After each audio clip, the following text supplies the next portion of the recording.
You've said that politics is a dirty game in the past. It is a dirty game. It's certainly true. So if it is a game, how do you win at that game? Well, you win at that game by getting the word out and by using sense. You have to have a feeling where it's going.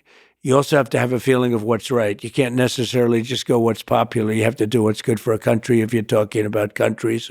But you have to get the word out, and you have to just continuously, like, for instance, you have a great show. You have a great podcast. It's very well watched. And I'm sitting here and I do this. A lot of people see it. And I do other things, and a lot of people see that. And I go traditional also. You have traditional television, which is getting a little bit older and maybe less significant, could be less significant. I don't know, but it's changing a lot. The whole plane of platform is changing a lot. It's changed a lot in the last 2-3 years. But from a political standpoint, you have to find out what people are doing, what they're watching, and you have to get it. You have to get on.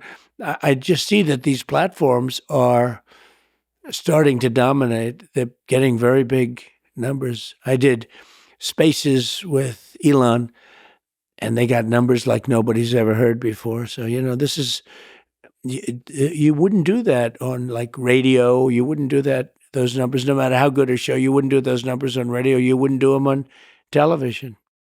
You've been successful in business. You've been successful in politics. What do you think is the difference between gaining success between the two different, disparate worlds? Yeah, and they're different, very different. I have a lot of people that are in business that are successful, and they'd like to go over to politics.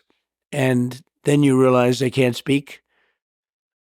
They choke. It's hard to make a speech in front of that. Let's say you're talking about a big audience, but I get very big audiences. And, for many people, it's virtually impossible to get up and speak for an hour and a half and have nobody leave. It's not an easy thing to do, and it's an ability.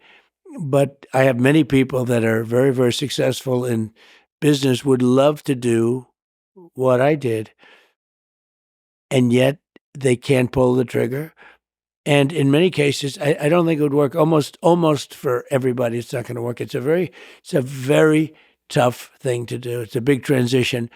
And now, if you talked about people in the business and politics going into business, likewise, that wouldn't generally work out so well either.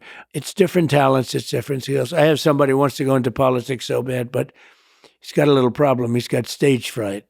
Now, he's a total killer, but if he gets up into a stage in front of people, he doesn't do well, to put it mildly, actually.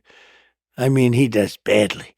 So you have to be able to make hard decisions like you do in business, but also be able to captivate an audience. Look, if you're a politician, you have to be able to speak in front of large crowds. There are a lot of people who can't do that. I've seen it. They can't even think about doing it, and they don't. There are many people in business right now, I could name them, but I don't want to embarrass anybody. They've been talking about running for president for 15 years. And they're very big in business, very well known, actually. But it takes guts to run. Like for president, I can tell you it takes guts to run. It's also a very dangerous profession, if you want to know the truth, but dangerous in a different sense too. But it takes a lot of courage to run for president. It's not easy, but you have, and the same people as I do, there are a lot of people that would like to run for president that are very, very successful in business, but they don't have the guts to do it. And they have to give up a lot.